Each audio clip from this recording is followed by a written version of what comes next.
Hey guys, welcome back to the E30 Bauer restoration. Now in the previous episode we continued on the fabrication on this front section. We've got this sorted, we've got this welded in, we've got this welded in, which is just a whole host of things on this front. Now this is all complete on the front, on the passenger side, just need to do the rear, and that's where this big section comes in. So in this episode we're going to tackle this front. We need to put some bracing in the back, we're going to tackle this front, get this all welded in, and hopefully move around the car onto the driver's side. Just eating a chocolate hobnob, so my mouth is really juicy. So, in this episode, we're going to tackle this back section. As you can see, there's rust holes everywhere, and it's taken its toll on this. Now, this, we've got a brand new section, which also comes with that top section as well. So what we need to do is, I need to unstitch where the door lock goes on this inner section here. Unstitch that so I can remove all of this. Now, I'm not going to take everything off because obviously, as you can see, we've got the rotisserie on this bottom section. So I'm going to cut across here, cut down here, cut along this under section here, and then do the same on this side as well. The reason for that is because all of this is good and there's no real reason to take it off. There is a little bit of rusting behind this bracket, but obviously we can do that afterwards. And the rotisserie is in the way, so we can't really do anything. So yeah, I'm gonna cut down there, down there, down there, same down this side, and then replace everything with this piece. Bada bing, bada boom. Sounds easy enough, let's go.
Right, so I've offered that panel in there.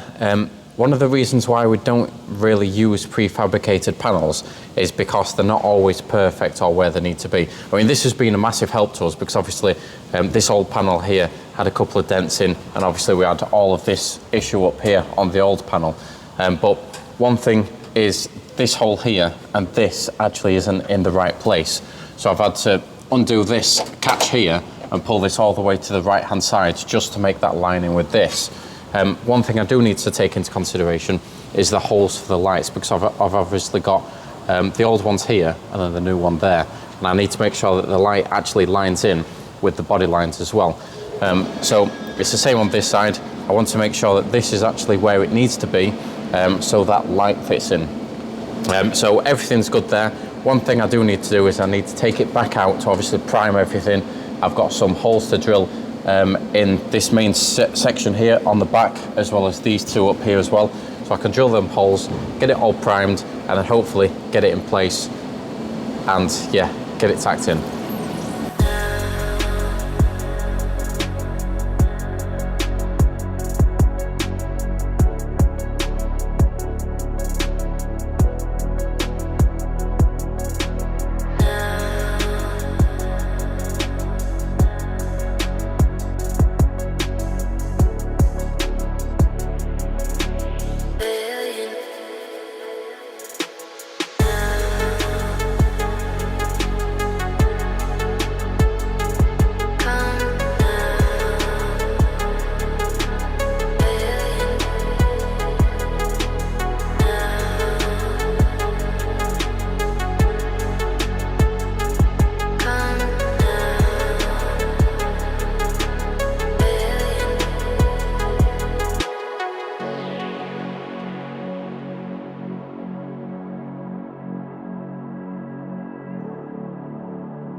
Oh yeah, now that's what I'm talking about. So we've got the inner sill done, the bottom of the sill done, the outer sill done, and the inner and the outer arch. Now that's all tacked in. I've not fully welded it in yet, but I will do that. Don't worry, but not in this episode. To continue this episode, I've also done this little bung plug thing here. Again, not fully welded, but I will fully weld that. I'm now going to concentrate on this boot pocket here because I want to get everything just about fabricated and then get everything welded in afterwards. So I'm going to mark out exactly what I want to cut because I don't want to cut everything out. I need to, you know, try and keep my reference lines. So I'll mark out what I need to cut, get it all cut out in one sort of big situation, and then I can refab that situation on the bench and then hopefully get it tacked in this video, which is quite a lot because I've already done a lot in this video. Okay.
Right, so the situation is, I've got all these made, so there's 4 panels here in total so far.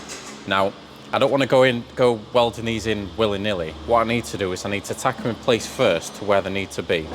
I then need to tack them together and then take them off, weld them together properly, and then I've got one full piece that I can actually put in there and then welding finally. That's the best way. I've done that on Auto Alex's BMW E30 Touring as well, and that's the best way I've found to do it, because if I was to weld one in, it may not be in the right place to then weld the other one in. So I've got all the spot welds that I can do on this bottom section to tie these together. I can spot weld these to these, but I need to put them on the car first, one by one, make sure they're in the right place, keep doing that until it's one solid piece.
Well, I'm not quite sure how long this episode is going to be because I've done quite a lot of work, but that's that section done. Now that's 1, 2, 3, 4 panels, and then I put a 5th panel in here. And a lot of just fiddly bits like in there and the 2 that's on there, and yeah. Anyway, that's tacked in, that's sorted. That's going to be it for this video, because the next video I'm going to crack on with the floor pan and the sill on the front. Now, that'll be, once that's done, that's the major fabrication done on this car, except for little bits and bobs like welding this in fully. I've got a panel to put in down there that I've made, but I've not welded in yet. There's little areas like this which I need to refabricate small panels for, you know, just bitting and bobbing really. But that's most of the major fabrication. I've also got a hole here, and there's one here as well. And yeah, there's also that battery tray to do as well. But like I say, little bits and bobs. So do check us out in the next E30 Barra episode, where we are going to tackle that floor pan. And yeah, I'm not quite sure how long this episode's going to be, but yeah, enjoy. Catch you in the next one. Yeah, man.